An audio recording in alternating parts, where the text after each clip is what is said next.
Awesome. Thank you so much, Drew. What a cool series that you all are doing. And I'm definitely going to go back into the archive and try to look a few up.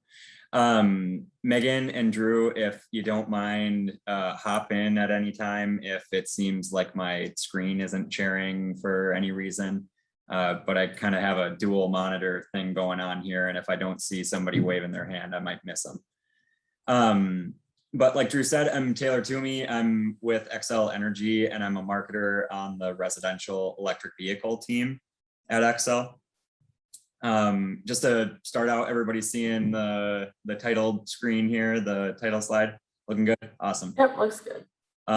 Sounds good. So I primarily work with advisory services. So that includes things like education events, like these types of webinars.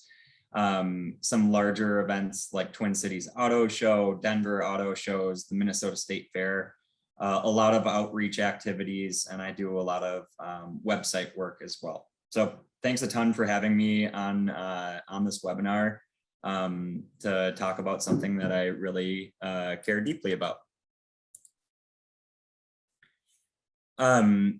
So these are the topics that I'm planning on covering tonight. And at any point, like Megan had mentioned, if you do have a question that you want to toss into the chat bubble, feel free to put it in there. I'll do my best to try to answer them on the fly, but it might be towards the end of the discussion that I end up getting to those questions. But I'm happy to answer questions at the end of this presentation if you want to jot them down. So planning on just doing a quick recap on electric vehicles. It sounds like there has already been a sustainability series webinar on electric vehicles. And so planning on going more in depth on charging, the different options that you have and the costs involved with charging, looking at the total cost of ownership for electric vehicles, and can show you all some tools that you can use in order to do some comparisons on your own. And then getting into some of the electric vehicle programs that Xcel Energy has to offer.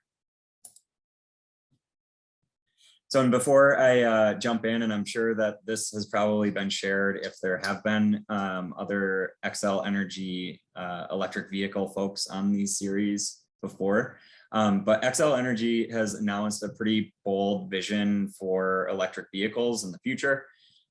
We have a goal of powering 1.5 million electric vehicles by 2030, which will result in $1 billion in fuel saving or fuel cost savings for our customers throughout our service territories, because they'll be charging for the equivalent of what would be $1 per gallon.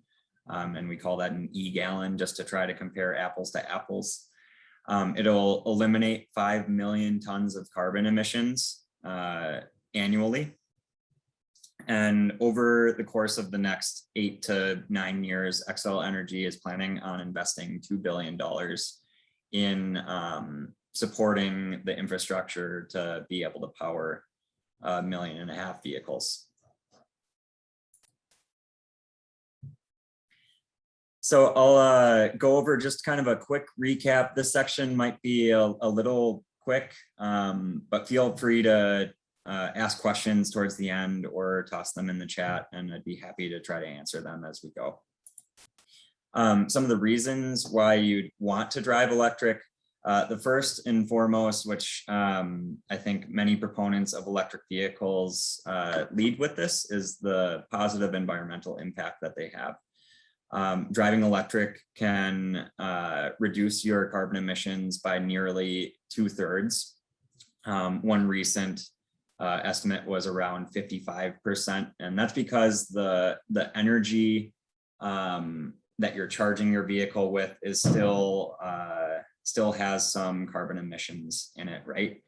But certainly no tailpipe emissions when you're driving electric, and you can make driving electric even cleaner by charging at night while there are more renewables coming onto the grid.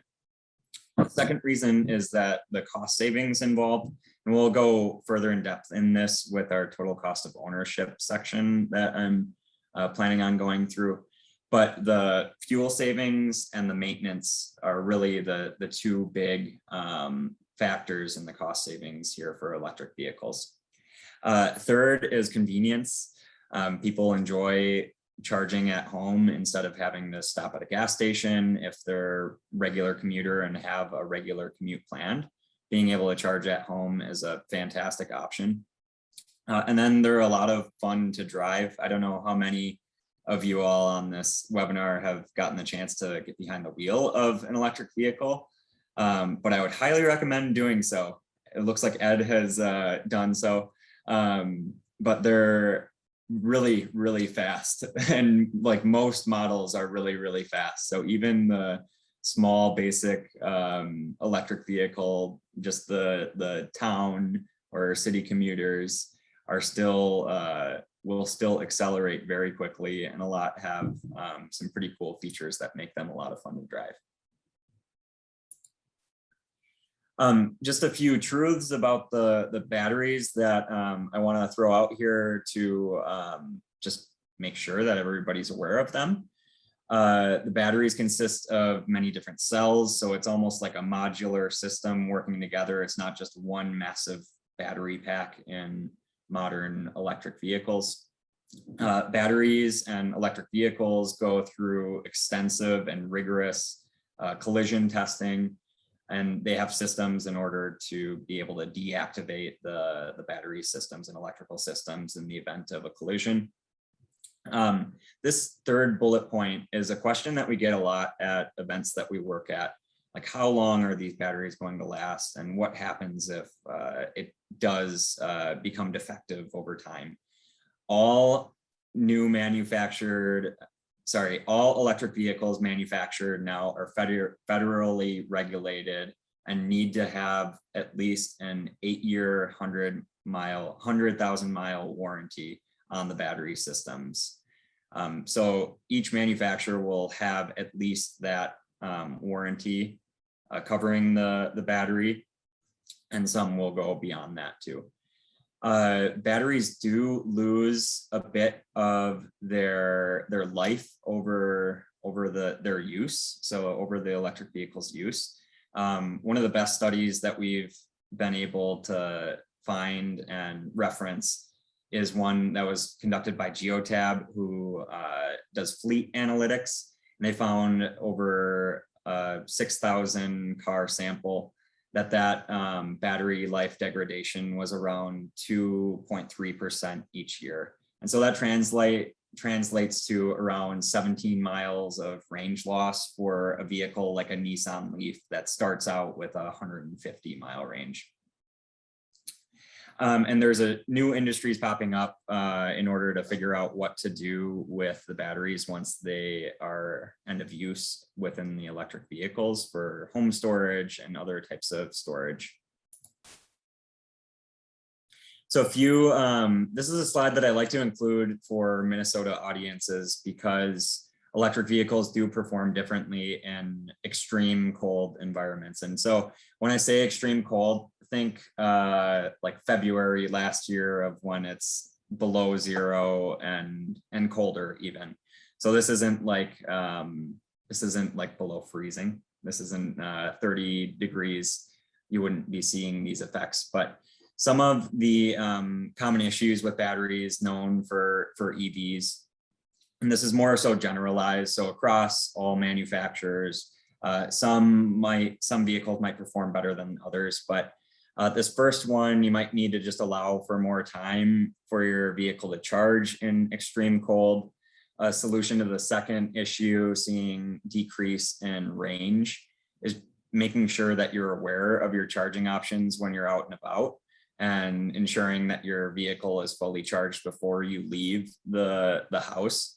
And then this third consideration, so heating as an issue. Heating can be a drain on an EV's battery, but there are a few ways to combat this. So preheating your vehicle while it's still in the garage, with most vehicles now, you're able to start them with an app on your smartphone.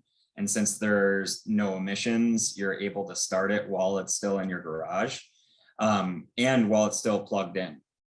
So your vehicle takes more energy in order to heat up than it does to maintain that heat. So if you're able to preheat it before you leave, that's a great option.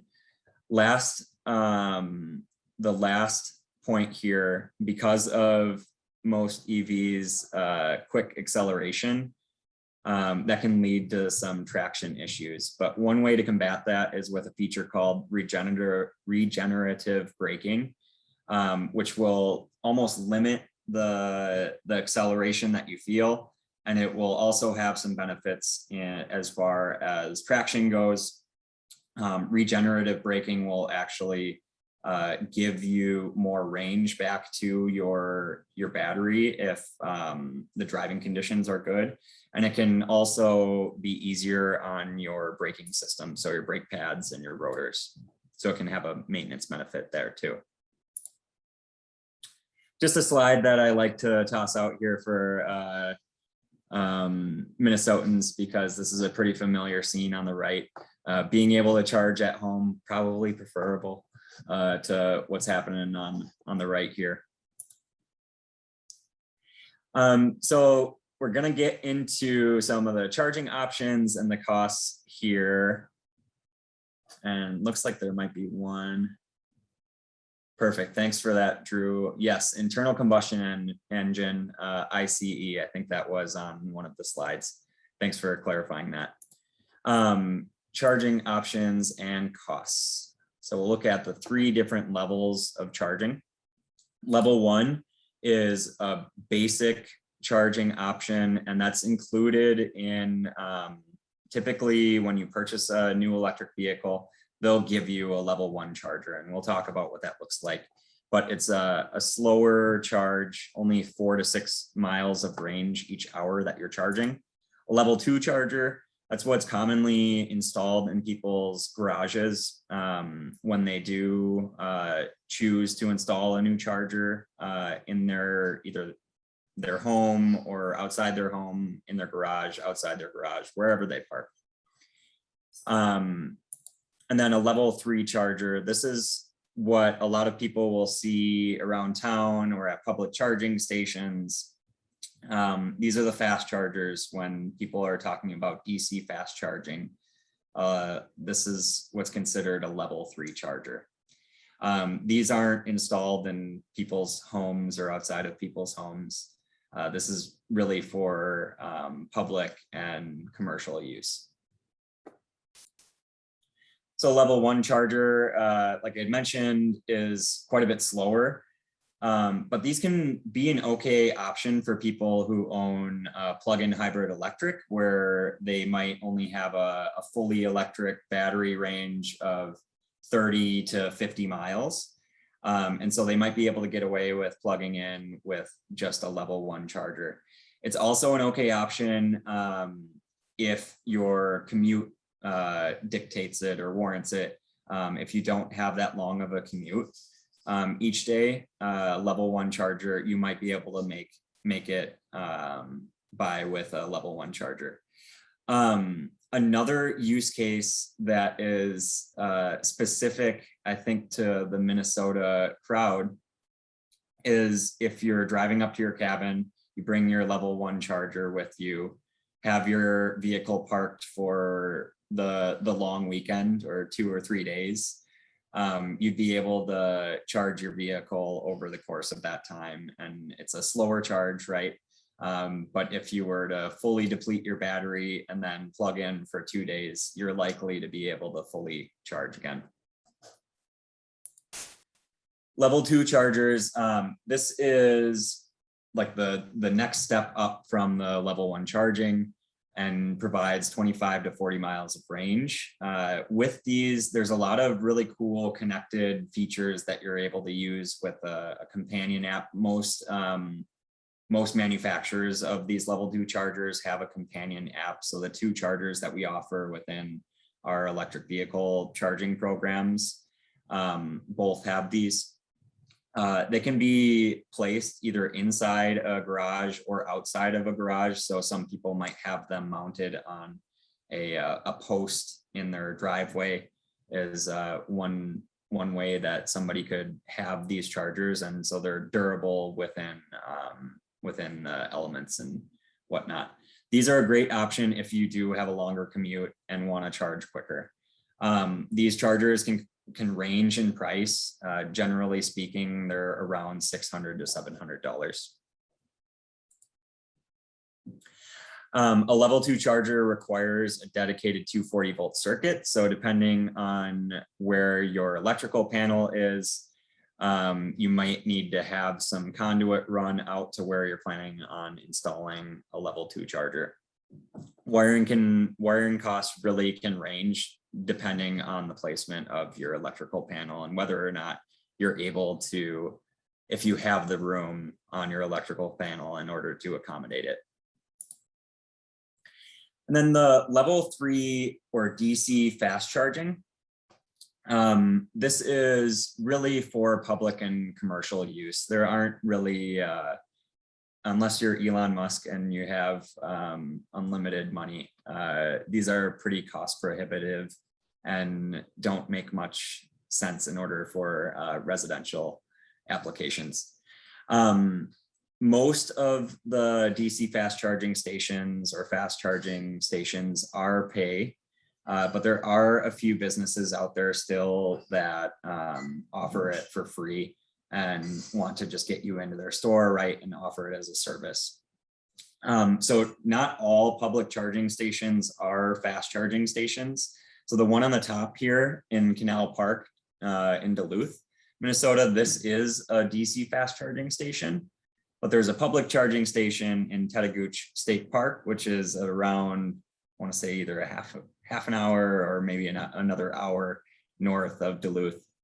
And this is just a level 2 charging station. Charging speed can really depend on a few different factors: the vehicle, the charger itself, and can take anywhere from a half an hour on the very fast end to an hour to fully charge. Generally speaking, people won't pull into one of these charging stations on a completely empty battery. So hopefully it would be under an hour in order to fully charge that vehicle and get back on the road. It's recommended that you're not only using DC fast charging stations in order to charge your vehicle, because it can be hard on your battery system. Just because of the speed at which it does charge, it can generate heat, which can add a lot of strain to your battery. There are a lot of public charging stations being built. There's probably one under construction right now as we speak. So the one use case that I love to throw out is Twin Cities to the North Shore. It's really not a problem. You should be able to make it pretty close to the North Shore on one charge.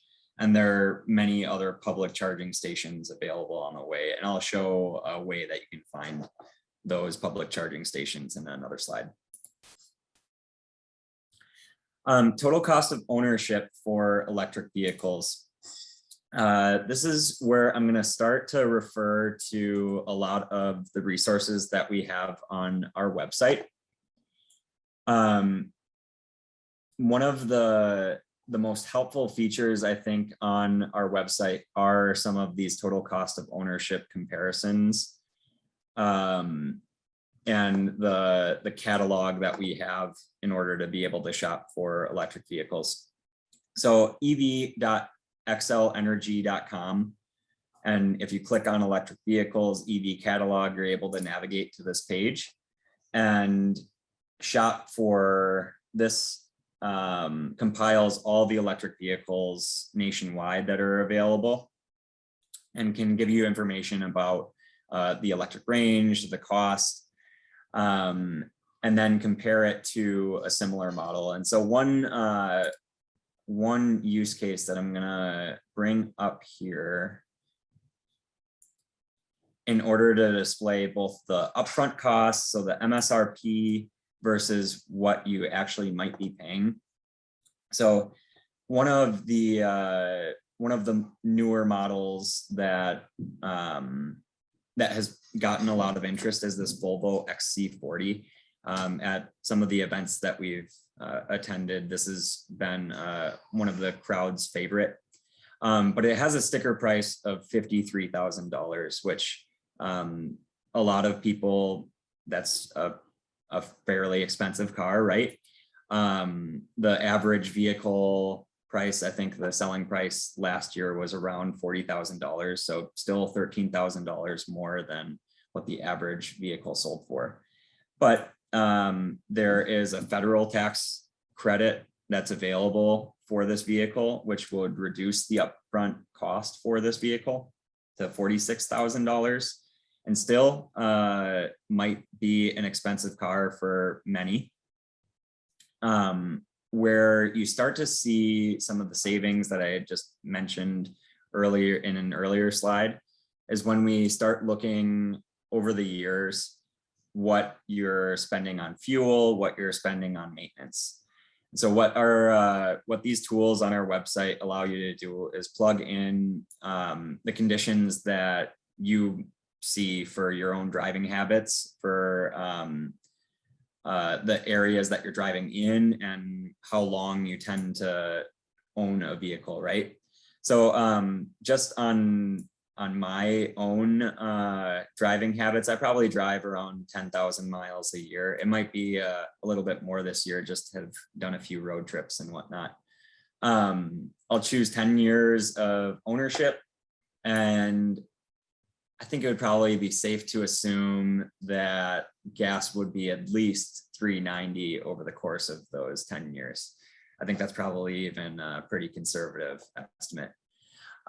What we start to see here using these tools compared to a similar gas vehicle. So what's nice about this Volvo XC40 is you can compare a battery electric XC40 to a gasoline XC40 and start to see what the fuel costs, how that differs from your charging costs. So over the course of a month, I could be saving $115 on fuel costs alone. And then maintenance is a large factor too. So the maintenance on an electric vehicle, because you're not paying for oil changes, you're not paying for spark plugs, all of the other fun stuff that is included in internal combustion engines. The maintenance for an electric vehicle can be significantly less. And this total cost of ownership calculator will also show you that break-even point of where it becomes cheaper to start owning this electric vehicle because it's more expensive up front, right? So if you remember, I think the MSRP was $53,000, but with the $7,500 tax credit, that brings it down, but it was still more expensive than the gas engine version. So this tool will show you where that break-even point is. Jump back into this presentation here. Maintenance, I had mentioned, the maintenance is cheaper. And that's because an internal combustion engine has over 2,000 moving parts, and an electric vehicle, amazingly, this is still just mind-blowing to me, only has 20 moving parts. So I think the Tesla Model S, I was reading about this earlier this morning just to make sure that I was accurate on providing this information. The Model S Tesla only has 18 moving parts, which is still just so incredible to me. So that translates into a lot less maintenance. Windshield wipers, tires. Some people do say that tire changes happen more frequently because electric vehicles weigh more. But in regular driving conditions, many people haven't found that to be the case. And then there are internal air filters, coolant for the battery systems, and then brakes. And then fuel costs are really where you're going to save a lot of money over the life of the vehicle. So I talked about this already, the break-even point and the total cost of ownership calculation. I'd encourage everybody to use that tool and play around with it with vehicles that they're interested in, or you could even select vehicles that you have owned or own currently and compare it to another battery electric vehicle. Moving into some of the charging programs that we offer, we have a couple different charging programs in Minnesota and different ways that you can use them. So in Minnesota, we have a program called EV Accelerate at Home, and what that provides you with is a level 2 charger. So the one that was 25 to 40 miles of range per hour. And for the most part, people are able to charge overnight with no problem with a level 2 charger. So we would provide a level 2 charger that you'd get to choose from one of two different manufacturers, either ChargePoint or NLX. One of the big differences is just 2 extra feet of cord length, cable length, so be able to reach around the vehicle. And we can either provide that to you with a rental option that would be added straight to your electricity bill for $17 a month, and then you would be able to access off-peak energy pricing, or you can purchase it outright, which would be $770 upfront, and we would still send out an electrician in order to install it and set it up for you.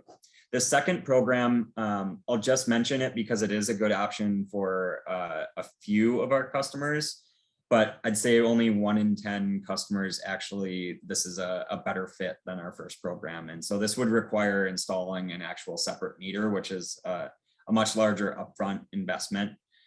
Where this comes into play is if you have a detached garage where it would be too expensive to run conduit out to your garage and in order to be able to install a charger.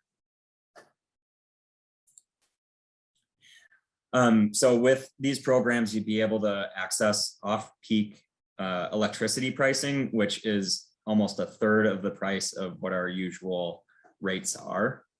So 2.8 cents per kilowatt hour.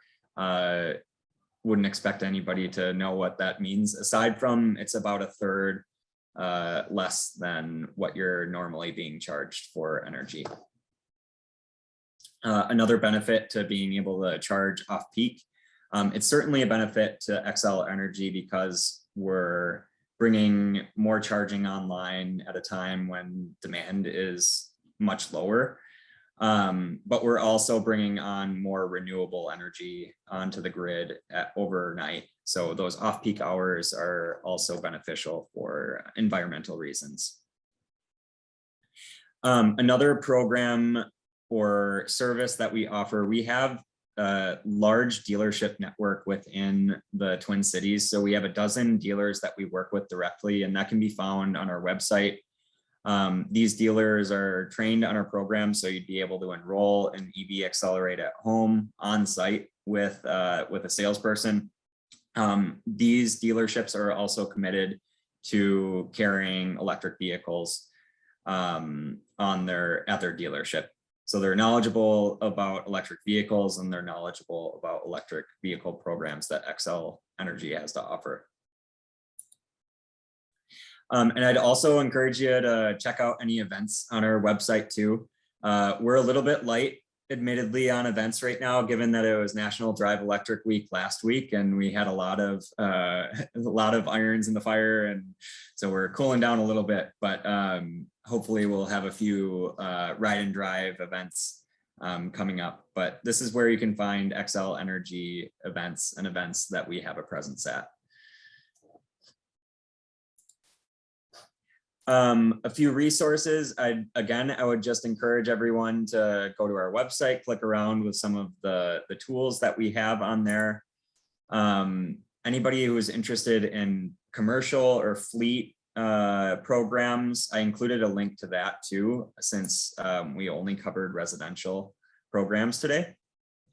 We do have a dedicated electric vehicle customer care team who is able to take electric vehicle related calls or emails too. And then some other resources, I think I could probably just put these in the chat maybe for people to click around on their own. This PlugShare app, that's one that I had referenced in order to be able to find the public charging stations. And then Drive Electric Minnesota has a lot of very good events and just general information about electric vehicles too. So that's what I have for you all, and be happy to take any questions that you have. Would love to hear your thoughts. Awesome, thank you so much, Taylor. There's a few questions in the chat. We can get through these, and then yeah, if you guys have any others, feel free to put them in there or unmute and ask. But the first one is, can local garages service EVs, or do you have to go to a dealer? That is a great question. And so I would say that it really depends on the level of training that the local garage has. So I know that there are garages and there are mechanics who specialize in electric vehicles, but you're right in thinking that the dealership is typically where people go to have their vehicles serviced. Now for things like changing tires, you'd still be able to go to your local garage, right? Or internal air filters are certainly things that would be able to be serviced by a garage. I would say that for some of the larger fixes, if in the event that you did have an electrical system, something that needed to be repaired in your electrical system, that's typically handled by the dealerships. Yes. Thanks. And then also, so for the EV Accelerate at Home program you talked about, is there an installation fee with either the rent or the buy option? Awesome question. So there's no installation fee. We'll send a licensed electrician out to you who we work with. I want to say that we have about 6 electricians that we work with in Minnesota, where there might be costs, and I'd say in a majority of cases there will be. I'm gonna go back to this slide here. Depending on where your electrical panel is that you're wiring the charger to, because it needs to be hardwired to a dedicated 240 volt circuit, that's where costs can come into play. Generally speaking, we've seen it cost an average of $700, but I will say that that can really range pretty widely, right? Like if somebody had a setup fairly similar to what's in the picture, where it's electrical panel and then a couple of feet of conduit and then the charger, that could be as inexpensive as $300. If you had your electrical panel in a finished basement and needed to run a couple dozen feet of conduit out to where you park your vehicle, that could be more expensive. Sounds good. Another one, how do charging stations work differently in condo residences? Ooh, that is a good question. Pat, so I hate this answer. I hate saying that it depends, but it depends really on a number of things. The homeowners association likely needs to be on board. Depending on what your electrical service agreements are and how you pay your bills, that can factor in. And again, depending on where your electrical panel is located, I will say that we within I'll put it in the chat, but the second link here, we have programs for condo associations and work with townhomes and condo associations and apartment buildings and multifamily units in order to be able to offer programs.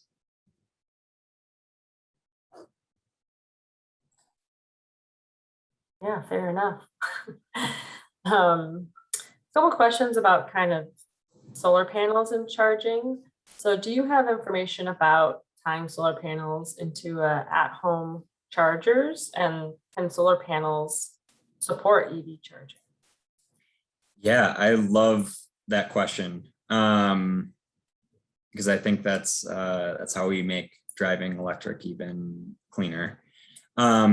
Yes, the short answer is yes. We have more information about how that works specifically with Xcel Energy and net metering on our website.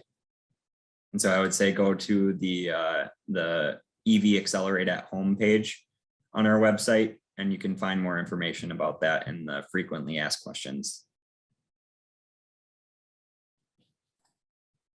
Nice. And then kind of charging stations around, you talked about Minnesota, how about nationally? Are there charging stations available for cross-country road trips? Yes, let me, I'm just going to pull up the PlugShare app real quick, and I can show you all what that looks like. There are definitely areas that you would want to be mindful about your charge on a cross-country road trip, and knowing where your next public charging station might be, right? So it's across some of the I don't know, I'd say definitely Wyoming is a state that I'd be concerned about driving through. I will say anecdotally, we have a team member who makes the trip from Minneapolis to Denver, Colorado fairly frequently in order to visit some of the dealerships out in Denver, Colorado. And he has an electric vehicle, and he has never been, I think he said, he has never been with further than 100 miles from a public charging station. And so he's always been able to accommodate that trip at least. The navigation systems within the vehicles themselves will tell you if you're low and where you should be charging and where you can find a public charger.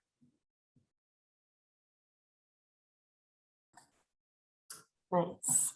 Another one kind of back to the programs we talked about. So is it possible to purchase your own car charger and then still participate in the Xcel Energy charging options?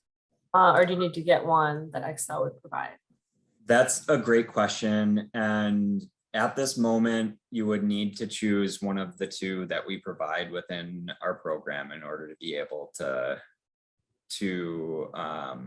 be eligible for EV Accelerate at Home in Minnesota. I will say that will likely change in the near future, where more chargers will be, you will have the option of bringing your own or purchasing a different type of charger throughout our program. The reason that it started with these two vendors is that their systems can speak back to our systems, and we're able to see that you're charging during an off-peak time in order to be able to give you those off-peak rates.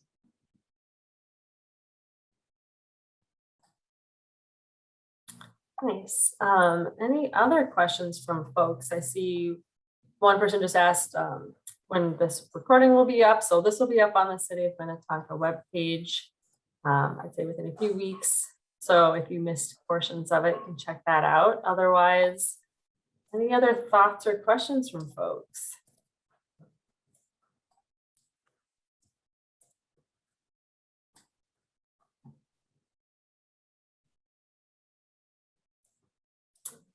Yeah, well, this was great information. I mean, I feel like I learn something new every time we have something like this, and or more information sticks. So thank you so much, Taylor. And yeah, it looks like we got some great resources. The ev.excellenergy.com probably is a good place to start.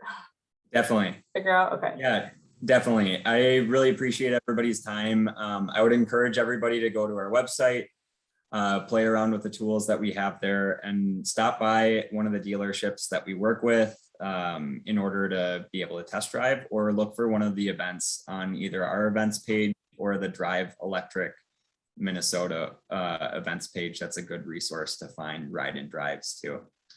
And get behind the wheel of an electric vehicle, because they're a lot of fun to drive. Awesome. Great. Taylor, Well, thank you. And just to give a little hype here, talking about electric events, Minnetonka is actually looking at possibly hosting one next year. So if you're interested, keep your eyes peeled. We're looking at having some sort of everything electric event probably next year in the summer-ish. So I love it. But again, keep your eyes peeled. Yeah, Thanks keep again, us Taylor. posted on that too. Exactly. Yeah, absolutely. No, we're gonna be reaching out for sure. We just approved it last night that we're gonna do it. So Awesome. yeah, thanks, Taylor, and thank you everyone for showing up and coming out tonight. yeah, Thank thank you. you all.